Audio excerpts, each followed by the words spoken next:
the president breached his oath of office and anti-corruption laws. And then Parliament decided to not adopt that report because, and which is what's interesting here, the report and the recommendation from this independent panel didn't say that the president must be impeached. In fact, it said there must be an inquiry of sorts. And yes, that's a precursor to impeachment. But it said, let there be an inquiry and let's hear from the president. Let an inquiry sort of establish more facts. And then Parliament decided, no, that's not going to work. The ANC used its majority to push that report aside, which was a significant thing because the EFF then went to the Constitutional Court to say, please help us understand if Parliament acted rationally in this way by dismissing this report.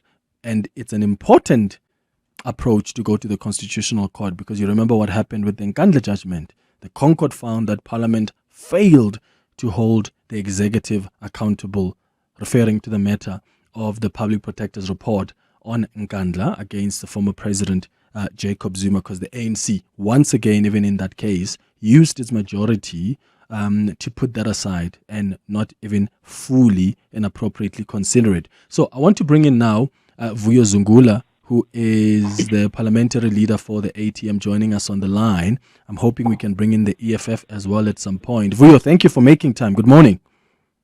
Morning, Clement, also to everyone listening. So today officially marks 448 days since we've been waiting for the Phala Phala judgment from the Constitutional Court. Has anything been communicated to you guys I know you've joined the EFF in that court case, in the Constitutional Court. Has anything at all been communicated to you? We wrote to the registrar of the Constitutional Court on the 2nd of Feb, raising concerns about the delay of over 14 months on the issue.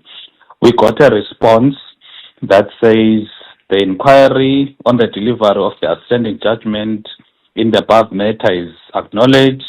The matter is in the desk of the Chief Justice. The delay is regretted and the matter is being expedited, and the judgment will be delivered as soon as practically possible. That was a response on the 4th of Feb.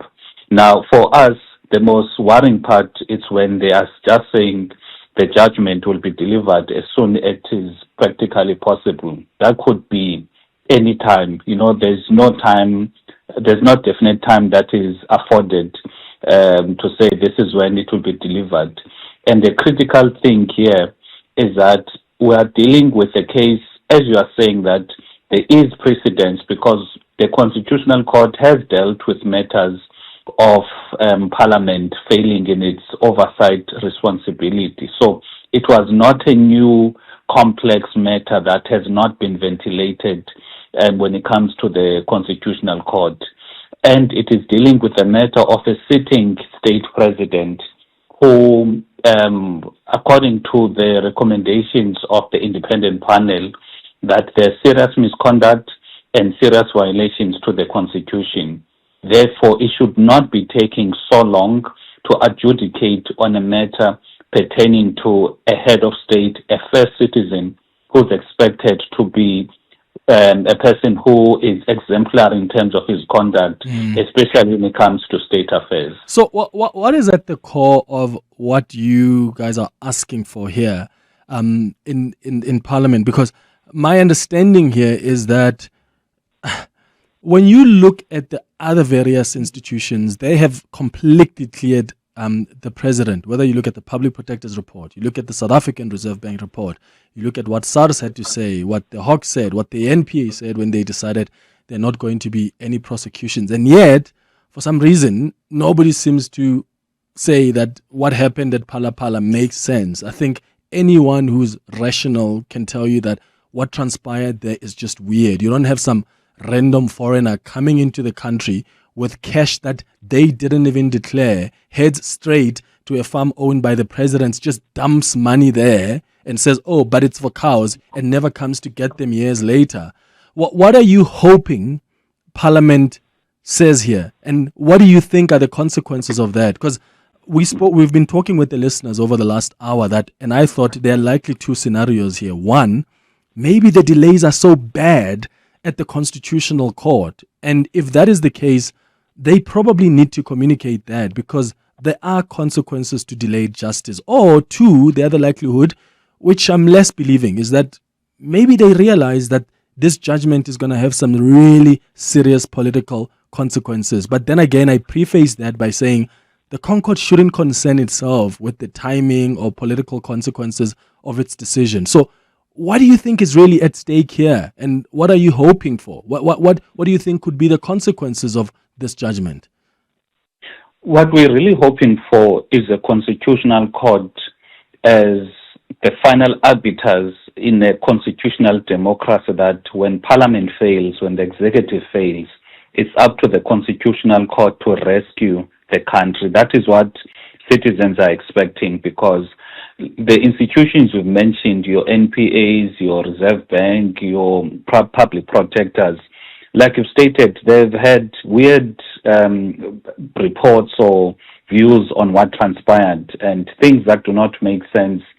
Maybe it is because the career ascension of the different heads of those institutions depends on the very same president they were asked to look into. However, an independent panel which comprised of two retired judges, one would expect that there is some level of independence with them, because they are not looking for any career growth because they've already retired. And what we are looking for here is really for the Constitutional Court to save the country, because firstly, once you have a case whereby a president receives undeclared dollars in his farm, and at the same time, those dollars are not banked within the stipulated 30 days, because that is what the law says. And at the same time, the president is the sole member of a close corporation that owns the farm. Therefore, there's obligations when it comes to Section 34 of the PRECA Act, that when someone in that position of authority witnesses or knows about theft of any amount exceeding 100,000, he must report it to a DPCI official. That on its own is very clear, and the president did not do that. So it was very strange to find how all of these other institutions blatantly ignored that. But when you come now to the actions of Parliament, Parliament is supposed, in terms of Section 34 of the Constitution, to scrutinize the actions of the executive. Mm-hmm. And scrutiny is in a case whereby once you've got a report that is saying there's prima facie evidence of wrongdoing, what is expected of Parliament is to scrutinize that prima facie evidence to really ascertain whether there is or there is no wrongdoing. And the vote on that day was not to impeach the president. It wasn't. Rather, it was just to establish a committee that will scrutinize whether the president did commit a crime or did not commit a crime. So it was not a definite outcome to say that the president will be impeached. It was going to give Parliament a platform. Remember, some of these the transgressions only Parliament can look into, because the Reserve Bank looks into issues when it comes to money regulations, etc., SARS, taxes, public protector, and other issues. But only Parliament has got an obligation to hold the president accountable when it comes to violations of the Constitution. And the National Assembly failed because it rejected a report that it as Parliament instituted to say, you, Mr. Ngobo, and other reputable judges, please look into this matter. And because it's not like the independent panel just woke up and decided, to do that report. They were instructed by Parliament. Even though, imagine hiring people to do work because you trust in their abilities, and you say, you help us, and they come and say, yes, here's our recommendation. You've asked us and paid us to help you. Here's our recommendation. And then you just dismiss that. Why did you get them in the first place? Indeed, because they were following the rules set by Parliament. they interviewed and got evidence from the people that are implicated. We submitted evidence as people were complaining. The president also submitted evidence because his views had to be heard as well. And that was the process which was followed. And as things stand now, Clement, people can say whatever they want to say, but there's no court of law that has set aside that independent panel report. Remember that time they were even saying that the president is going to challenge it in court.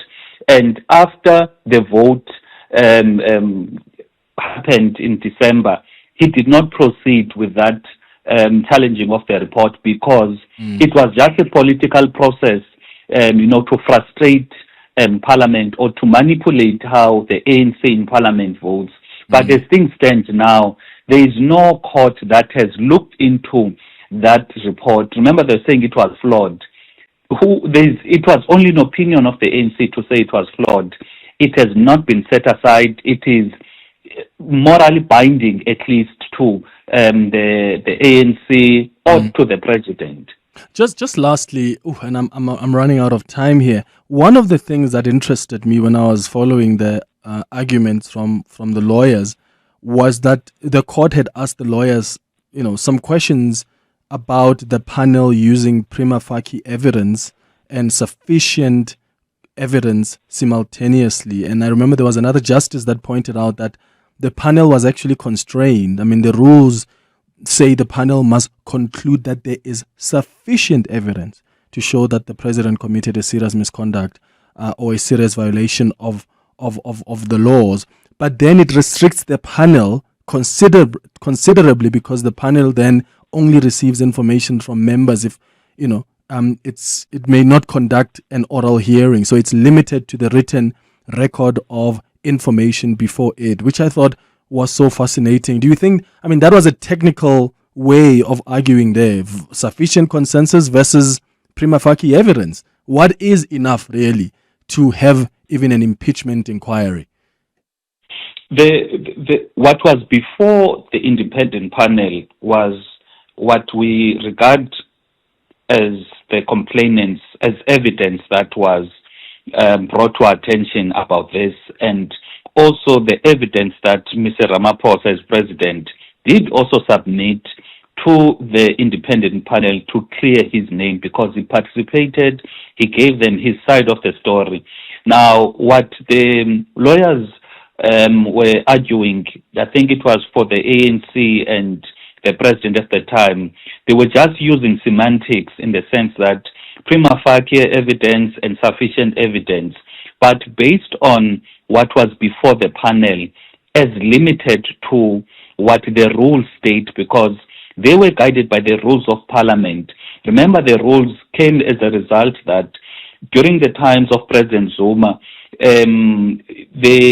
I think a party tried to have an impeachment process, but there were no rules at the time. And rules were developed to deal with such instances.